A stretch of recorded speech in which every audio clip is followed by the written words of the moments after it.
Who's a person who works for you? And interestingly, in the Torah, and it doesn't do this in most laws in the Torah, it goes out of its way to say me'achicha, from your brother, which is the generic term meaning from a fellow Jew, o migercha asher b'arzaka, or from the stranger who lives among you.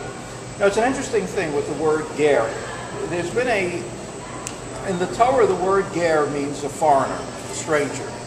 Obviously, those of you who know Hebrew know that eventually the term came to denote a convert to Judaism. And so there are people who will claim that the verses in the Torah that refer to the treatment of the ger are like an extra verse added on to reconfirm that you should treat converts well. But in the Torah, it has to mean non-Jew, because elsewhere in the Torah, that's exactly how it's used. For it says, for example, and don't oppress the ger, and we'll leave out for the moment what it means. Why? And what's the rationale offered in the Torah? You were Yeah, because you were strangers in Mitzrayim. What's the alternate explanation? Because you were converts in Mitzrayim? Converts to what?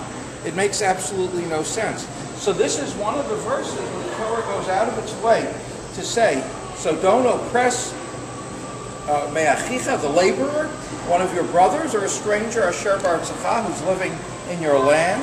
And the example they give is biyomoti tein scharo, pay the person on the day the person's work. Now, obviously, applying it in a more modern setting, there are day workers. People, as a rule, let's say, come to clean your house, a handy person. You would have to really pay them on that day. You can make arrangements if somebody works for you on a more ongoing basis to pay by the week. You don't have to pay every person every day.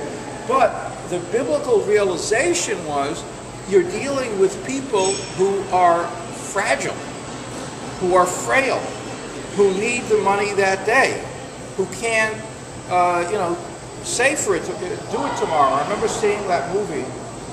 It was a danger when you introduce something you had no intention of speaking about. Like sometimes I'll think of a joke, but realize I haven't told it in 10 years, and it doesn't work. But that movie with Will Smith, where he plays a guy who becomes trained to be a stockbroker. Pursuit of Happiness. What? Pursuit of Happiness. Yeah, Pursuit of Happiness. You remember, he is living on the verge. He manages to get this internship. How many of you have seen the movie? Okay, so you'll rescue me if I start messing up the details. But he's living on the brink of terrible, the most awful poverty, but he does manage to dress nicely. And one day, one of his bosses, who he needs to impress, is running outside and, is short to pay a taxi, and he sees Will Smith. He's getting out of the taxi. He says, give me $5. Not realizing that for Will Smith, that $5, he now is not going to have money for food for his son. So we have to have the realization that we have to pay on the day it's due. I'll tell you a story that made me think of that. Leon Trotsky wrote a memoir. And Trotsky, ironically, who helped start the campaign to murder the kulaks in Russia. He did it, and then Stalin picked it up. But Trotsky was willing to be quite brutal to people who came from wealthy backgrounds, but he himself had come from a wealthy background. And he writes, has an odd phrase about his father. My father, it's really a strange phrase. He describes he came from he approved, this is the thing he liked about his father. He said, my father didn't believe in God and didn't believe in charoset. It's an odd expression. But I'm using it in limited audiences. I have to start explaining what charoset was now. Okay, but he then goes on to explain that his father owned land, and he had peasants who worked for him. And he describes, he remembered an incident when there was a peasant woman who did work for him and came to him. She had to walk 7 miles, Trotsky says, and her father told her, come back tomorrow. And the next day he gave a ruble to her. Can you imagine the humiliation and the hardship you impose on such a person? My mother told me that growing up, that in our neighborhood in Brooklyn, a woman told her that when she was growing up, and this was in a religious Jewish neighborhood, this woman had a very bitter memory. She grew up very poor. I think the father had died or wasn't there, and the mother would mend clothes, and she would then go and deliver it. And this was a woman who, when she told my mother this story, she was probably 50, and this had happened 40 years earlier. She said, you'd be shocked at some of the distinguished families in this neighborhood that they would tell me when I brought the clothing to come back the next day for the money. They were just short of money. And if they were going to do that already, they could find out where she lived and bring the money over. So, but now I want to say something in line with the organization. Tava Yosher, which is very positive, which chooses not to put up the listing, chooses to list all the restaurants affiliated with them. And instead, imagine if instead they put up a big listing, all the restaurants that don't get affiliated, or something. I remember I'm a member of the Karlbach shuls, one of the shuls, kind of Ramat Ora. And I remember, if you knew Shlomo, he always had a very grandiose way of speaking. So when they put out their journal one year, they listed the most generous contributors, and they called it the highest of the high, and you were listed on that page, and all the others. And I remember, and as regards all those who haven't paid their pledges, they haven't paid, which haven't paid, the lowest of the low. They did. Okay. A lot. Okay. But anyway, in light, really, of Tava Yosher and what they do, I want to conclude with a happier sort of story. It's a story coming out of the tradition associated with the Chafetz Chaim. He worked very, very carefully on his books. And one of his probably his most major work was the Mishnah Brura, which is his commentary on the first volume of the Shulchan Aruch. It was a massive work of scholarship. It's in many volumes. And he very carefully supervised its printing. And one Friday afternoon, about that far from Shabbos, he was running around in a neighborhood a little far from his house. It turned out one of the printers had left early, and he needed to find the man before Shabbos because he was supposed to pay everyone before Shabbos on Friday, and he couldn't start his Shabbos because he hadn't yet paid the man. That's the tradition to which we are heirs of that tradition. And I want to really thank the work being done, Tava Yosher, for reminding us that the word kosher really doesn't just refer to food, because that's the exclusive association.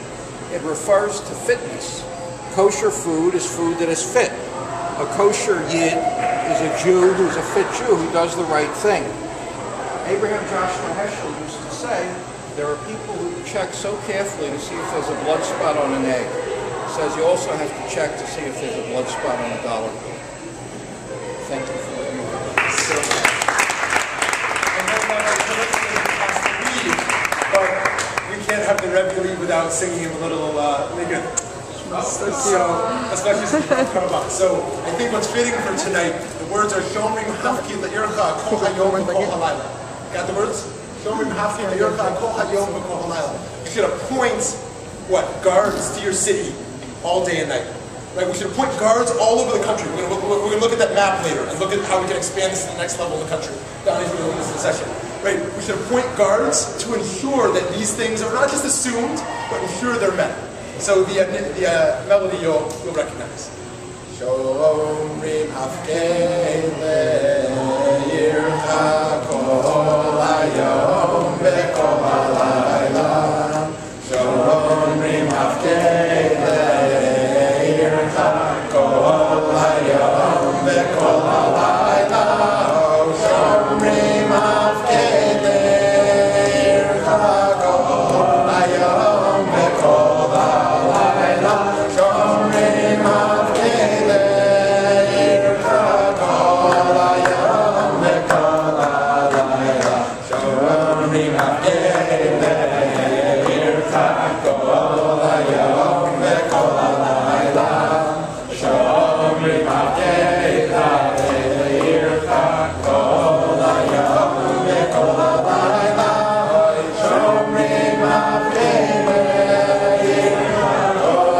Hayom V'Kol Halayla. Shomrim Hafkei Le'ircha Kol Hayom V'Kol Halayla. We know Rav Tzlishkin has to leave, but thank you so much for being an inspiration and sharing your Torah with us.